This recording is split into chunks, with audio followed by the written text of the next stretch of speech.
envié en la primera parte de la clase, algunas medidas dentro de las poblaciones, ¿cierto?, que son del tipo cuantitativo, ¿sí? Por ejemplo, estuvimos analizando esta medida que es la medida de tipo cuantitativo, ¿cierto?, continua. Estamos hablando de la distancia del dedo índice, eso fue lo que estuvimos midiendo, ¿cierto? Entonces medimos el dedo índice de tal persona, y tenemos esa medida que es una medida cuantitativa porque es de número, ¿sí? Y es continua porque entre un valor y otro hay infinitos valores. Entonces es una variable continua. Hasta ahí estamos bien, ¿cierto? Luego, nosotros dijimos, ya, vamos a describir un poco algunas medidas que nos permitan describir esa población, esa muestra que tomamos de la población, sacamos la media y sacamos la varianza y sacamos la desviación estándar. La desviación estándar es simplemente la raíz cuadrada de la varianza y eso nos da una medida también de la dispersión de los datos. ¿Ok? Son variables que nos permiten describir esa medida que estamos tomando dentro de la población. ¿Correcto? Bien. Ahora, hay otras herramientas estadísticas que ustedes también ya las han estudiado en sus clases de estadística, como por ejemplo la correlación. ¿Sí? La correlación es una estrategia comparativa. Por ejemplo, a mí me interesa ver si hay una correlación entre el dedo índice, ¿sí?, de una persona y ¿qué? A ver, y el largo del brazo. Esto aquí.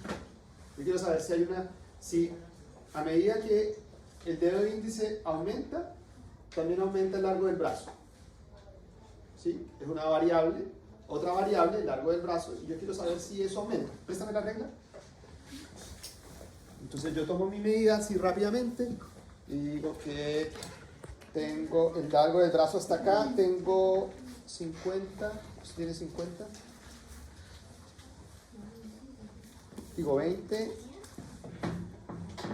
40 y hasta la punta del dedo, 43. Vamos a poner, ¿sí? Entonces yo tomé acá el dedo índice y ahora estoy tomando acá el largo del brazo.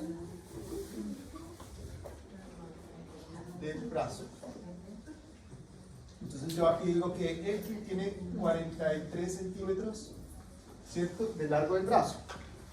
A mí me interesa ver si hay una relación, ¿sí?, una relación entre dos medidas, que en este caso sería el dedo índice y el largo del brazo. Entonces vamos a tomar esa medida, Pablo. Dale, Pablo.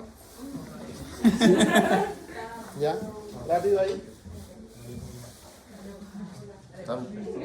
Samuel, coloca el ojito por si hace pillería. La punta del codo. Eso allí, rápido, ayúdenle ahí.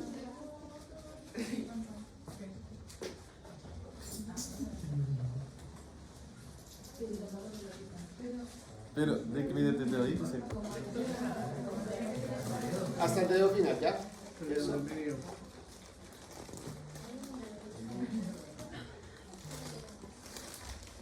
Ya un aproximado, no es necesario que sea el exacto. ¿Cuánto va? 78. 68.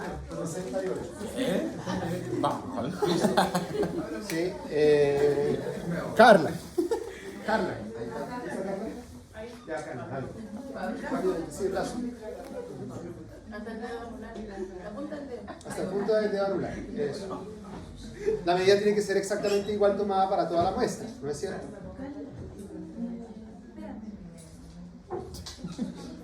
40.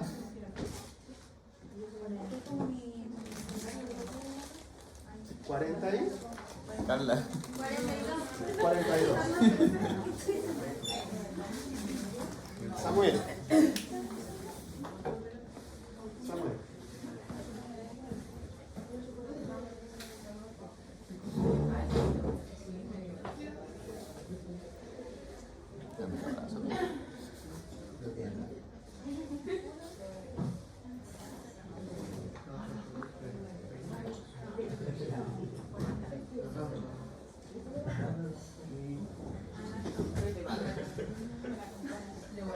50.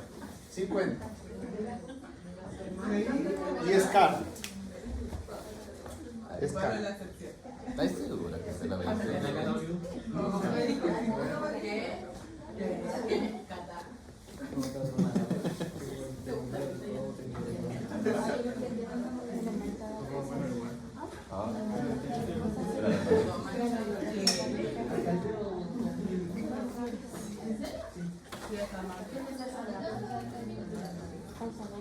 ¿Cuánto de ellos, Scarlett?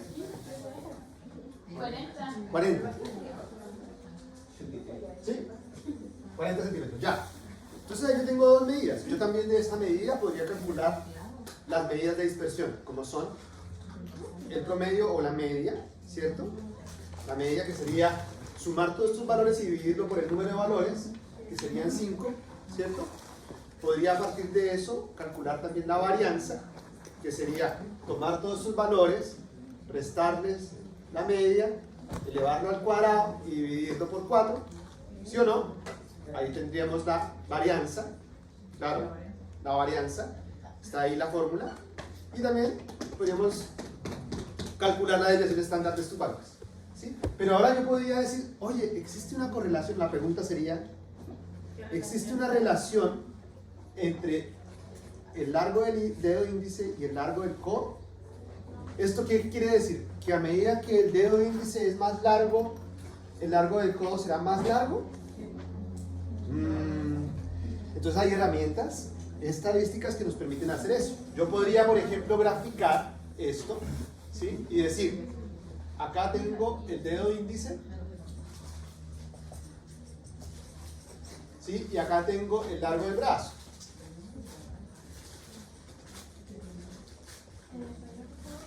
¿Sí?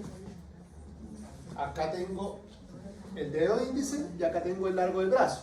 ¿Sí? ¿Me están siguiendo, chiquillos? ¿Sí? Y entonces decir, ya, el dedo índice va de 0 hasta 10. ¿Ya? Y esto va de 0 hasta 70 o 100. Ya, vamos a suponer, aquí. 100. Y yo puedo ir punteando, por ejemplo, aquí, X tiene 7.3, vamos a suponer que está por aquí, ¿sí? Y tiene 43 por acá. Más o menos, si 50 está por aquí. ¿Sí?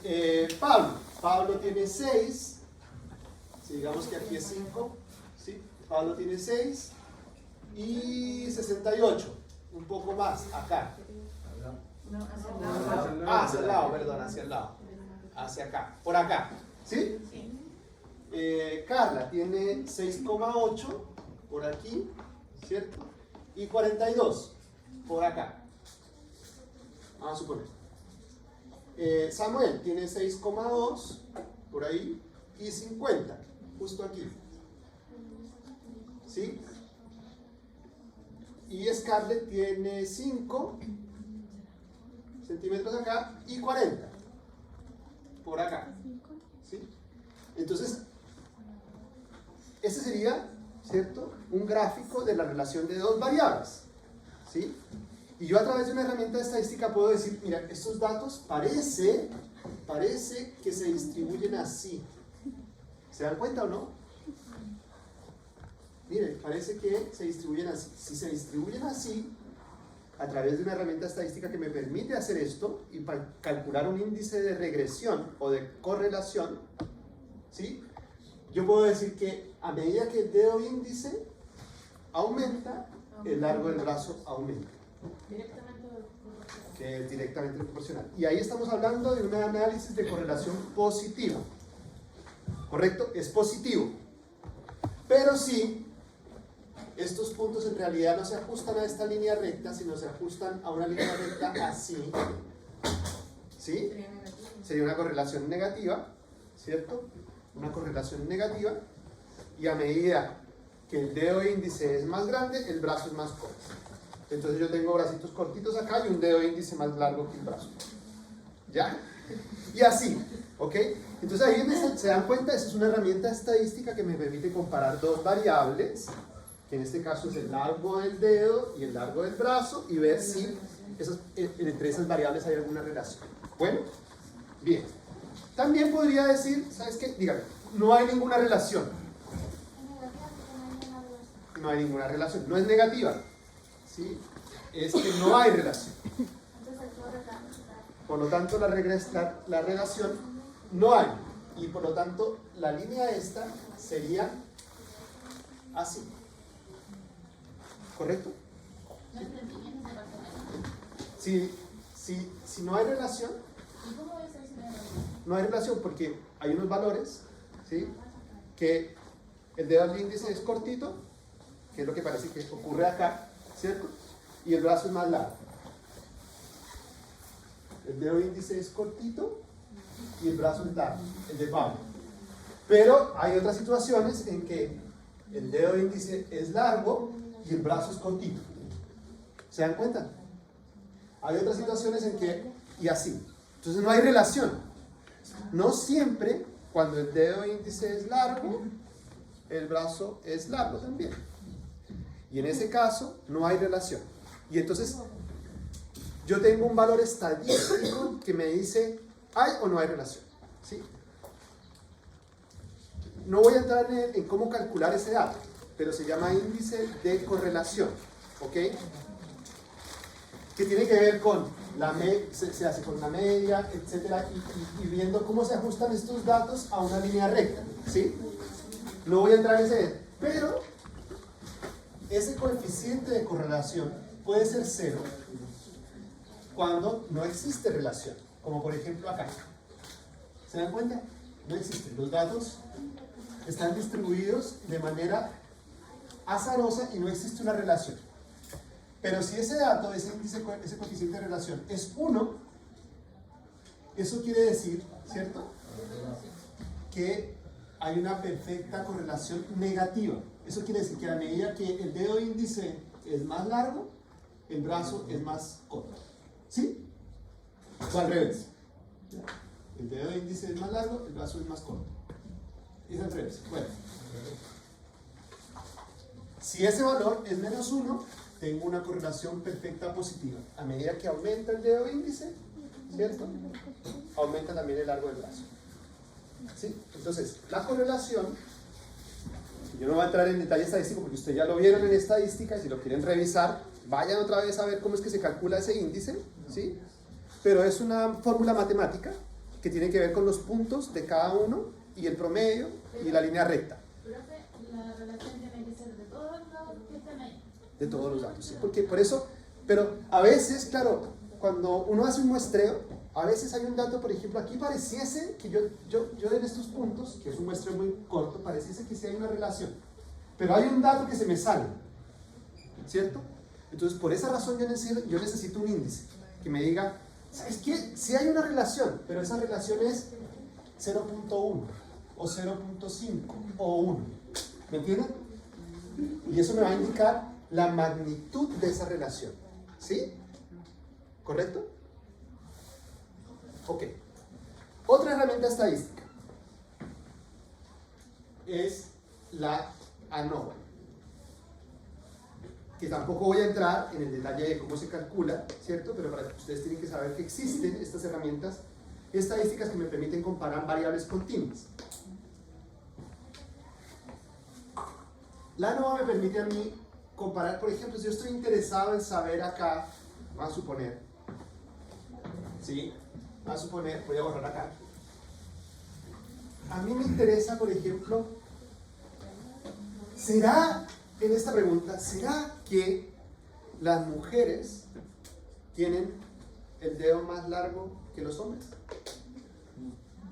Es una pregunta válida acá, el dedo índice más largo que los hombres. Entonces a mí me interesa decir, miren, tengo aquí a Edwin, Pablo y Samuel, que tienen 7,3, 6 y 6,2, y a Carla y a Scarlett, que tienen 6,8 y 5, ¿sí? A simple vista yo diría, no lo sé, es difícil, porque yo tengo, mirad, el 6,8 y tengo a Samuel que tiene 6,2, ¿se dan cuenta? Y yo tengo acá, bueno, tengo a Scarlett que tiene el dedo chiquitito, ¿cierto? Pero yo a simple vista no podría hacerlo. No podría decir con seguridad, las mujeres tienen el dedo más largo que el otro. ¿Qué hago? Utilizo una herramienta estadística, que en este caso es una ANOVA, ¿sí? La ANOVA tiene toda una parafernalia matemática que lo que hace es calcular las medias de cada población, mujeres y hombres, ¿sí? Y a partir de las medias, ¿sí?, hacer una distinción entre la media y sus varianzas, ¿sí? Y después darme un dato que me dice, hay diferencias significativas entre hombres y mujeres y tiene una probabilidad de tanto. ¿Me entienden? ¿Sí? O no hay diferencia entre hombres y mujeres y la probabilidad es tanto. ¿Me hago entender? ¿Sí? Porque yo a simple vista no lo puedo hacer. Necesito hacer una herramienta estadística como la ANOVA, que me permite comparar entre dos grupos o más grupos y ver, y que a partir de un dato estadístico me dé un valor que me diga si hay diferencias o no hay diferencias. ¿Correcto? Yo no voy a explicar la ANOVA, porque la ANOVA ustedes pueden verla en los libros, en la estadística, y buscar cómo es que lo hacen. Tarea, podríamos hacer una tarea, podríamos ver en esta tablita e intentar calcular una ANOVA con hombres y mujeres, siguiendo las reglas. Entonces busquen ahí en el Google cuál es la fórmula de la ANOVA de un factor, ¿sí? Porque la ANOVA, hay muchos tipos de ANOVA, ¿sí? Este que yo estoy haciendo aquí es de un solo factor, hombres y mujeres, ¿cierto? Hombres y mujeres, el factor es el sexo, ¿correcto? Pero también yo podría decir, oye, ¿será que el dedo índice también no depende solamente del sexo, sino que depende del peso de la persona? Vamos a suponer, ¿sí? Entonces yo tengo otro factor, el peso, y yo quiero comparar si el peso, ¿sí?, y el sexo tienen una influencia en el tamaño del dedo. Entonces ahí tengo dos factores, ¿m?, y una sola variable que es el tamaño del dedo índice. ¿Me hago entender? Entonces ahí tengo una ANOVA factorial de varios factores, ¿sí? Según el tipo de muestras, independiente, esto sería independiente porque yo tengo una medida para cada persona, ¿correcto? Que es independiente. La medida de acá de Elkin es independiente de la de Pablo y la medida de Carla es independiente de la de Samuel y así sucesivamente, es independiente, ¿sí? Pero yo podría decir, oye, tomemos el dedo índice de Samuel durante 5 años. Le medimos el dedo índice a Samuel este año, cuando cumpla, ¿cuántos años vas a cumplir el próximo año? 23. 23, cuando cumpla 23, cuando después cumpla 24, y vamos a tener medidas seriadas del dedo índice de Samuel, y después vamos a tener medidas seriadas del dedo de Pablo, y así sucesivamente, de todos. Eso se da mucho en estadística. Y esa no es independiente, porque yo tengo varias medidas que son del mismo sujeto, ¿correcto? Y en ese caso estamos hablando de medidas dependientes intrasujetos, ¿correcto? Yo también puedo hacer comparaciones con ese tipo. Tenemos mixtos, ya, que tengan las dos medidas, las medidas independientes y dependientes. Y según los niveles o factores, que sean fijos, que yo siempre que el sexo es un factor fijo, ¿sí? Y aleatorios. Otro factor que no sea fijo, por ejemplo, el peso. El peso es aleatorio, ¿cierto? Se va a mover y es aleatorio. Bien. ¿Preguntas hasta ahí, chiquillos? ¿Inquietudes? Todo bien. Entonces lo que hemos visto hasta ahora es algunas medidas que me permiten describir los parámetros o las variables de una población, ¿correcto? Hasta ahí. Bien, ahora vamos a entrar en qué es lo que es una población. Una población, ¿sí?, es un grupo de individuos que pertenecen a la misma especie, ¿sí?, que están aislados reproductivamente unos de otros. Entonces, por ejemplo, la población humana, ¿sí?, todos somos de la misma especie, Homo sapiens, ¿sí?, y estamos aislados de otras especies reproductivamente, por ejemplo, de los simios. ¿Sí? Estamos aislados reproductivamente. Aquí me da una característica importante de las poblaciones es que cuando yo les diga, denme el ejemplo de una población. Ya, ustedes dicen, la población de cerdos. Pero eso es muy vago. Sí, está bien. ¿Son de la misma especie? Sí. ¿Están aislados de otros individuos? Sí. Pero la población de cerdos, ¿de dónde? Ah, De Concepción. de Concepción. Entonces, hay de un lugar definido, ¿sí? Y de un tiempo definido. Porque es diferente hablar, por ejemplo, de la población de elefantes del Sahara en el 2022 que hablar de la población de elefantes del Sahara del siglo VIII. ¿Me entienden? ¿Sí? Entonces, las poblaciones se definen por su hábitat y por tiempo y espacio. ¿Correcto? Entonces, un ejemplo de una población. ¿Quién me da un ejemplo de una población? A ver. Vamos, un ejemplo de una población. La población, Marilyn, ya, la sí. población del moscardón ese que era amarillo, no sé si... De moscardón amarillo, sí. ese igual Sí. Antiguamente había una población bastante abundante y hoy en día Ya no hay. Entonces, defínela. La población del moscardón amarillo. ¿De dónde? ¿De Concepción? ¿En qué año? En el 2000. En el 2000. En el año 2000. Entonces ahí está completita la definición de una población. Una población. La población del moscardón amarillo, ¿sí? De Concepción en el año 2000. ¿Correcto? Tiene tiempo y espacio. ¿Bien? Población. Ok. De la...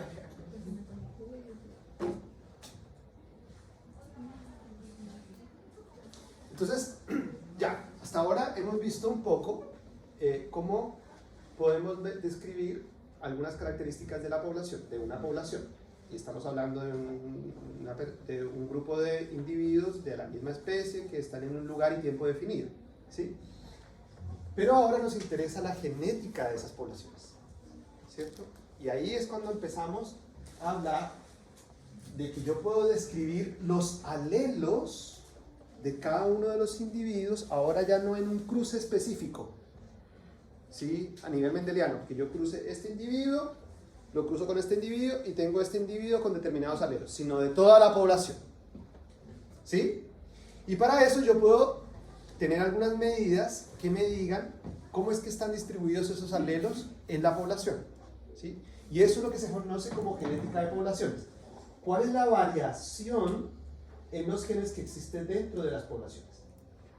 ¿Y cuáles son las fuerzas que hacen que se influyan en esas variaciones?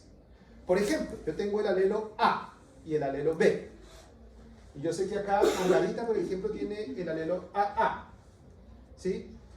Allá Geraldi tiene el alelo BB. Y mi amigo Samuel, ¿cierto? Tiene el alelo A y B. Entonces, ¿qué pasa? Hay una variación. Y yo tengo que describir esa variación, ¿correcto? Yo la describo. Pero sería un estudio genético para cada...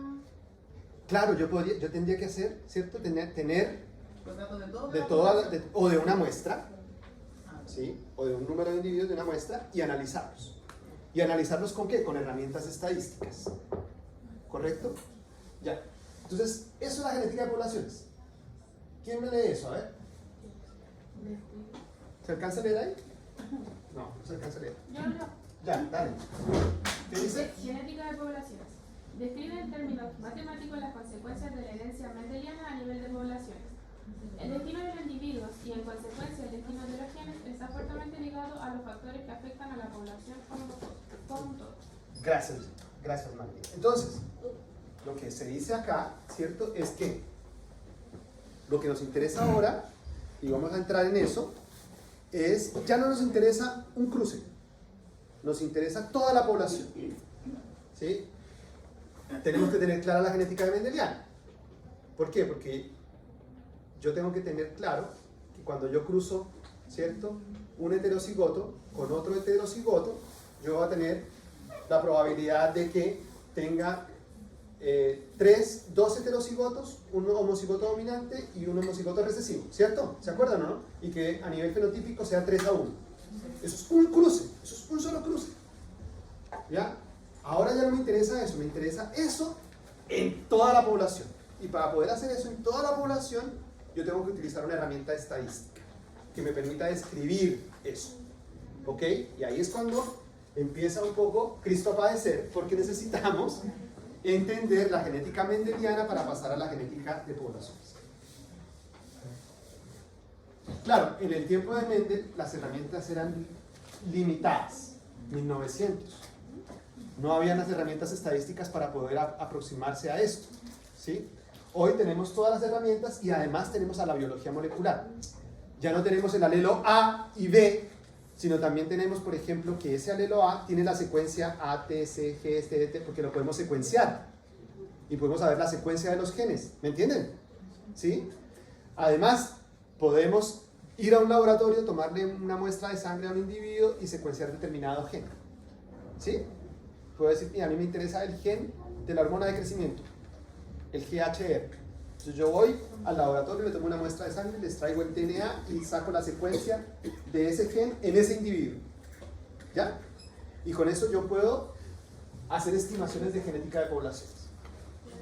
Aquí hay algunas definiciones importantes para poder entender esto. Primero, el acervo genético o pool genético.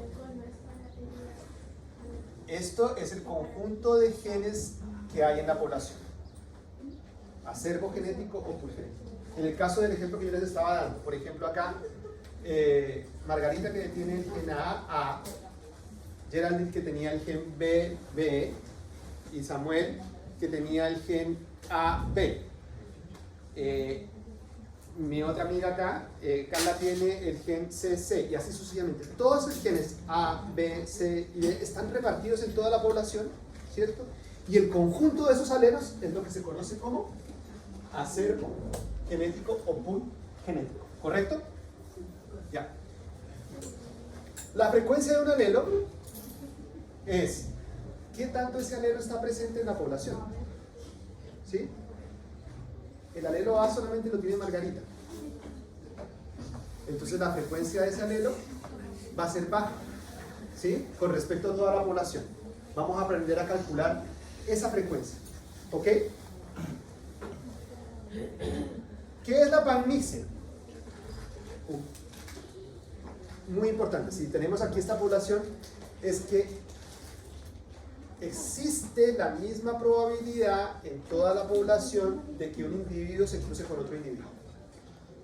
Eso es la panmixia, ¿sí? Existe la misma probabilidad.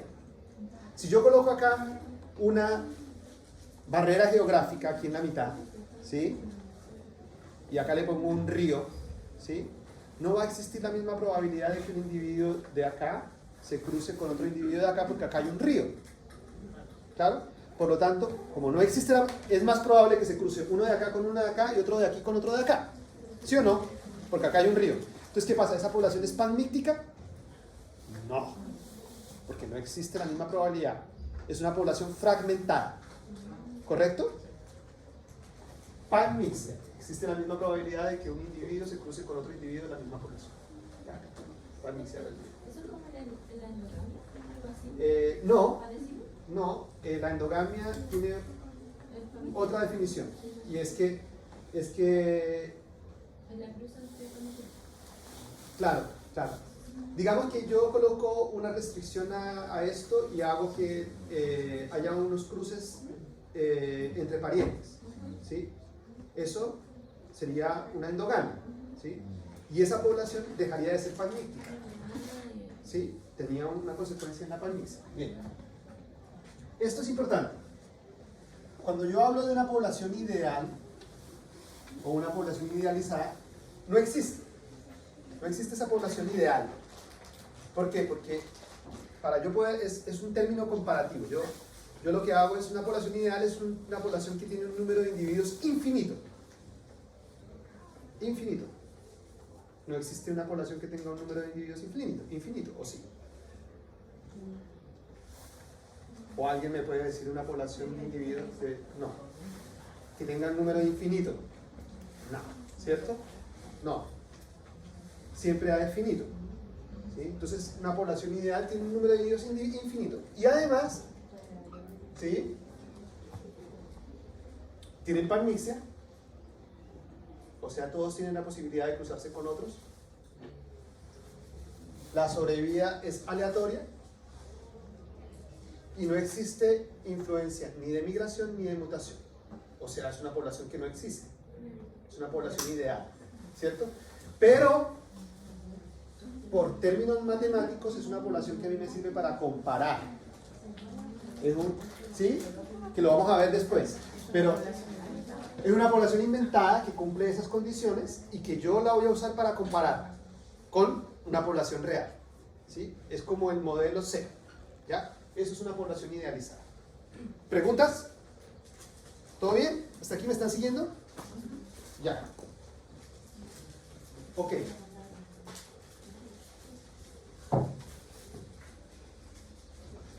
Aquí hay otro, estamos viendo algunas definiciones para poder entrar en cómo calcular algunas variables dentro de la genética. Otro concepto importante es el concepto de haplotipo. ¿Han escuchado ese concepto? ¿No? Simplemente el haplotipo es una secuencia de ADN, ¿sí? Donde están los alelos ahí, ¿sí? Y que se encuentran en el mismo cromosoma y que por lo tanto se heredan juntos. Eso es todo. Entonces, por ejemplo, si el alelo A y el alelo B están en el mismo cromosoma, esta secuencia que va desde aquí hasta acá sería un haplotipo. ¿Correcto? ¿Por qué? Porque A y B se van a heredar juntos a la siguiente generación. Están ligados, ¿sí? Correcto, están ligados. Por ejemplo, uno habla mucho del haplotipo mitocondrial. Ustedes recuerdan que la mitocondria tiene un DNA circular y allí el DNA circular tiene muchos genes. Todos esos genes que están ahí en el DNA mitocondrial, ¿sí? Son un haplotipo. Uno habla del haplotipo mitocondrial. Bien. Acá tenemos, por ejemplo, el haplotipo mitocondrial, ¿sí? Miren ahí, un segmento del haplotipo mitocondrial. Acá está, aquí parte el DNA, ¿sí? Y empieza la secuencia. Tiene una guanina, una citosina, una adenina, todo esto está juntito. ¿Se dan cuenta? Está juntito. Entonces, esta secuencia que está en el mismo cromosoma, que está ligado, como dijo allá nuestra compañera, ¿cierto? Es lo que se conoce como un haplotipo. Están físicamente cerca, ¿sí? Y son haplotipos. Esto es una cosa importante, ¿sí? Porque tú dijiste, que se encuentran ligados, pero es importante decir que hay poca recombinación. O sea, ustedes recuerdan que cuando los alelos, cuando los genes están más cerquita, hay menos probabilidad de recombinación. Si están más lejos, hay mayor probabilidad de que haya un punto de recombinación entre medio, ¿cierto? Entonces, generalmente en los haplotipos hay poca recombinación. ¿Ok? Acá tenemos el número de individuos, miren acá, un segundo. Acá tenemos el número de individuos 1, 2, 3, 4, 5, 7. ¿Sí? Y acá tenemos la secuencia haplotípica de ese gen. ¿Sí? Si ustedes se dan cuenta, este haplotipo, mírenlo aquí, el número 1.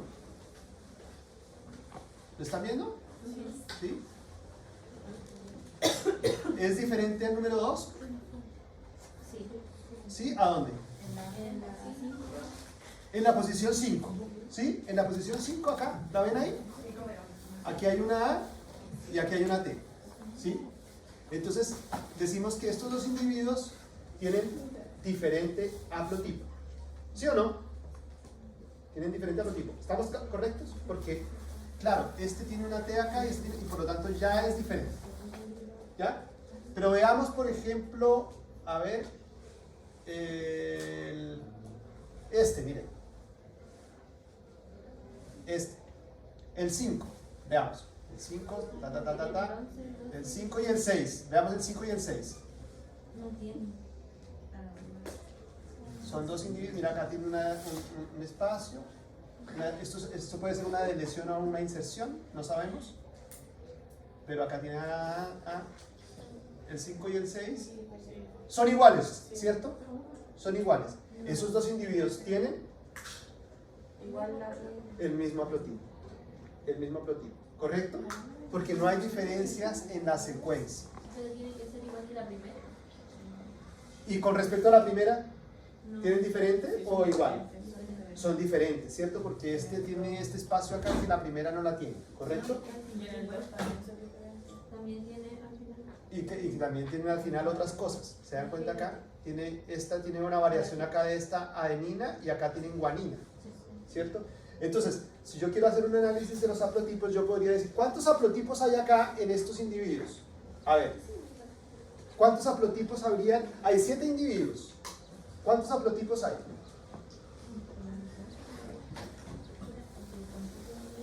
El haplotipo 1 es un haplotipo.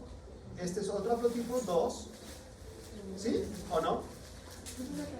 Este es otro. El 3 y el 2. Veamos el 3 y el 2. El 3 y el 1. Acá tiene una diferencia, por lo tanto es diferente a este y a este. ¿Sí? ¿Me están siguiendo? Entonces hasta aquí tenemos 3 haplotipos. Acá 4. ¿Sí? 4 haplotipos. ¿Sí? El 5 efectivamente tiene una diferencia acá, ¿cierto? Y acá también 5 haplotipos. 5 individuos con 5 haplotipos diferentes. ¿Sí? El 6 es igual al 5. ¿Sí? Y el 7, veamos el 7. El 7 igual es diferente. El 7 es diferente a todos los otros. Entonces, por lo tanto, acá tenemos 7 individuos y 6 haplotipos. ¿Correcto? Sí. Veamos los haplotipos. 1, 2, 3, 4, 5 y 6. 7 individuos, ¿sí? Donde los individuos 5 y 6 tienen el mismo haplotipo. ¿Se dan cuenta o no? ¿Me siguen? Bien, ahora yo podría decir, oye, ¿cómo están relacionados estos haplotipos? ¿Sí? ¿Cómo están relacionados? Y yo digo, miren, el haplotipo 1 y 2, del individuo 1 y 2, ¿sí? Tienen una diferencia, que es esa A por esa T. Tienen una diferencia. Este haplotipo tiene una diferencia con el 2. ¿Se dan cuenta o no? ¿Sí? Y con el 3, yo diría que este haplotipo tiene otra diferencia, que es esta que está aquí. ¿La ven ahí? Tiene una diferencia. Y estos 3 haplotipos que están muy cerca, son muy parecidos, ¿sí? Son muy parecidos, se diferencian de este otro grupo de haplotipos porque ellas tienen 1, 2, 3, 4, 5, 6, 7 diferencias, ¿sí? Con respecto a este otro grupo de haplotipos que son de los individuos 4, 7, 5 y 6. ¿Sí? Y entonces este gráfico está aquí, que se llama una red de haplotipos, me permite describir cómo está ese haplotipo en la población. ¿Se dan cuenta? ¿La separaron por grupos? ¿El que tiene menos diferencia y el que tiene más diferencia? No la separaron por grupos, sino que graficaron las diferencias de todos los haplotipos. ¿Sí? Claro, porque acá, a pesar de que este grupo es más cercano, tiene estas diferencias con este otro grupo. ¿Cierto? Entonces, si yo grafico estos dos haplotipos, solamente me van a dar que estos tienen muchas diferencias. Entonces, lo que yo estoy intentando aquí es graficar de manera gráfica, ejemplificar de manera gráfica cuáles son las diferencias entre estos haplotipos. ¿Correcto? Y esto me da una idea de cómo está la población. Me da una idea gráfica de cómo es que está distribuido ese material genético en la población. ¿Correcto? Bueno. Dígame. ¿El haplotipo era así horizontal? Sí. Claro, ¿es horizontal o vertical? ¿Ustedes qué dicen? Horizontal. ¿No es cierto? Porque De aquí parte el haplotipo de una persona hasta acá. ¿Sí? Y los Dígame. individuos son los números. Los individuos son estos, claro. El individuo 1, el 2, el 3, el 4, 7 individuos. Entonces el haplotipo es como una pura letra que cambia. El haplotipo es la secuencia, toda, desde aquí hasta acá. ¿Qué significa ¿Estos asteriscos? No, ¿dónde están las diferencias? Mira, aquí sabemos que hay una diferencia, aquí sabemos que hay otra diferencia, pero acá no hay asterisco. Eso quiere decir que todos los haplotipos tienen la misma secuencia en ese punto. O sea que esa región es conservada. ¿Me hago entender? ¿Sí? Ya. Ustedes dirán, bueno, pero ¿esto para qué nos sirve? ¿Cierto? Resulta que se han hecho muchos experimentos, se han hecho muchos estudios usando los haplotipos. ¿Sí? Usando los haplotipos ¿ustedes se acuerdan que yo les conté, por ejemplo, esto de la EVA mitocondrial o no? ¿Sí? Bueno, en ese estudio tomaron a muchas mujeres de todo el mundo, ¿sí? Y bueno, no solamente mujeres, a muchas personas de todo el mundo, ¿sí? Y secuenciaron la mitocondria. La mitocondria es un cromosoma, ¿cierto? Circular que se hereda solamente que se hereda de manera materna. O sea, yo tengo la mitocondria de mi mamá tiene la mitocondria de mi abuela tiene la mitocondria de su mamá y así sucesivamente de herencia materna, ¿cierto? Y lo secuenciaron así. Colocaron aquí la mitocondria, que son, en humanos deben ser como 36.000 pares de 36.000 bases, o sea, muchas secuencias de estas, 36.000 posiciones. Acá solamente yo secuencié 35 posiciones, ¿sí? 35 posiciones, pero en la mitocondria son 36.000, vamos a suponer, una secuencia muy grande. Y luego las compararon, hicieron esto, las alinearon, ¿sí? Las compararon, vieron cuántos haplotipos habían, ¿sí?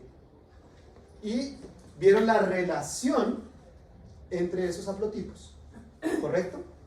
Y llegaron a unos gráficos, bueno, acá llegaron a unos gráficos así como estos, donde este por ejemplo es un haplotipo, este es otro haplotipo, y el tamaño del círculo es la cantidad de individuos que tienen ese haplotipo, ¿correcto? El tamaño del círculo. Igual que acá. ¿Vieron que este círculo tiene un tamaño mayor? Es porque este círculo es el haplotipo que tiene dos individuos con ese mismo haplotipo, que son los individuos 5 y 6, ¿cierto? Estos solamente tienen un individuo. Bueno, lo mismo pasó acá. Hicieron lo mismo, aquí por ejemplo es un estudio real por el cromosoma Y, pero no importa. Lo importante es que es posible hacer esos estudios haplotípicos. Y aquí, oigan, miren este círculo que está aquí, es el círculo más grande. ¿Se dan cuenta? La mayoría de los individuos tiene ese haplotipo. ¿Sí? La mayoría de los individuos. Los otros individuos, existen esos haplotipos, pero la mayoría de los individuos. Y muchos haplotipos divergen de ese. O sea, por ejemplo, de este grandote, aquí solamente hay pocos cambios. La distancia entre esto son los cambios que hay. ¿Correcto? ¿Me están siguiendo, chiquillos? Ya. Entonces yo puedo graficar y ver esto. Y de esa forma se dieron cuenta, ¿sí?, que secuenciando la mitocondria, un haplotipo, una frecuencia haplotípica muy alta aparecía en África. ¿Sí? O sea, había un haplotipo que estaba en África y que de ese haplotipo divergían los demás haplotipos. De ese haplotipo grande divergían los demás haplotipos. Entonces eso sugirió, ¿cierto?, que como el haplotipo africano era el que más estaba presente, ¿cierto?, es el que es es posiblemente el ancestral, ¿sí? Porque es el que más está presente. Entonces, se sugiere que la primera mujer estuvo en África, ¿correcto? ¿Sí? Entonces, a partir de esto se hacen estudios evolutivos. Por ejemplo, acá creo que tengo un gráfico. Bueno, y por ejemplo yo podría decir, miren, esto es Asia, con otro estudio, pero yo puedo decir, miren, aquí está este haplotipo con esta frecuencia y tiene y está en este lugar. Está en ese lugar. Además de ver la frecuencia haplotípica, además de verla, ver en qué lugar está. Y con eso llegaron, por ejemplo, a este gráfico. Miren, estos son estudios de haplotipos de mujeres mitocondriales. Dijeron, miren, el haplotipo principal estaba aquí en África, y a partir de ese haplotipo se divirtieron todas las otras haplotipos y entonces llegaron a un patrón de migración. ¿Cómo fue que los humanos migraron? ¿Sí? Usando solamente las secuencias. Que ahora estamos usando solamente las secuencias de ADN de cada que yo usé, y estoy haciendo este tipo de diferencias. ¿Por qué? Porque justamente este haplotipo que está acá, que es el L, es el más abundante, estaba aquí en África, y ahí empezaron, mira, el KJL divergió un poquito de ese, entonces por lo tanto debe estar cerca, y como lo encontramos aquí en Europa, ¿sí? Podemos decir, probablemente las mujeres o el humano migró de aquí hasta allá, ¿sí?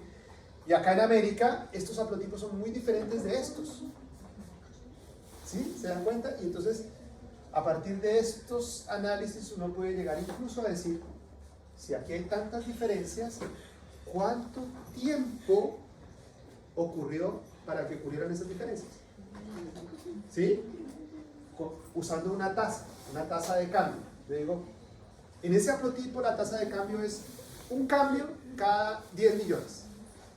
Vamos a suponer, un cálculo que se hace. Entonces, si yo tengo 10 cambios, yo voy a tener 100 millones.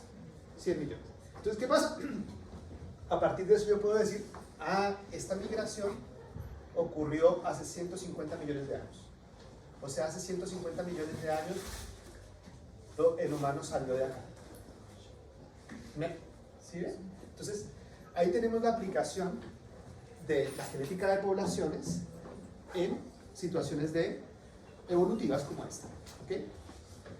No tiene mucha relación, esto es más importante para los biólogos que para los veterinarios, pero en veterinaria tiene muchas aplicaciones, ¿ya? Como por ejemplo, yo podría secuenciar un gen de algún parásito, ¿sí? O de algún vector, y ese gen en una población de perros, vamos a suponer. Yo tengo perros de acá, de toda la región del Biobío, ¿cierto?